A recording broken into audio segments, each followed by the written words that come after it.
বিসমিল্লাহির রহমানির রহিম। আসসালামু আলাইকুম। আজকে 28তম রোজায় আমরা আসছি জালোয়া গ্রামে গরিব এবং অসহায় মানুষকে পবিত্র ঈদ উল ফিতর উপলক্ষে সহায়তা করার জন্য ঈদ সামগ্রী নিয়ে। তো চলেন গ্যাস। চাচা, মন খারাপ নাকি?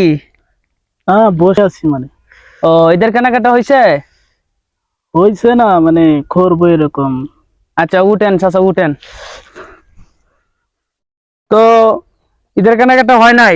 না, হয় নাই। তো আমরা এই ঈদ উপলক্ষে এই সবাইকে সহায়তা করতেছি, তো আপনার জন্য এটা আমাদের তরফ থেকে গিফট উপহার। ধরেন, হ্যাঁ। গেঞ্জিটা পেয়ে আপনার কেমন লাগতেছে? জি, আলহামদুলিল্লাহ, ভালো লাগছে। আচ্ছা ঠিক আছে, ঈদ সুন্দরভাবে কাটাবেন, পরিবার পরিজনকে নিয়ে সুন্দরভাবে ঈদ উদযাপন করবেন এবং আমাদের জন্য দোয়া করবেন। ঠিক আছে, ঠিক আছে। আসি। আসসালামু আলাইকুম। ওয়ালাইকুম।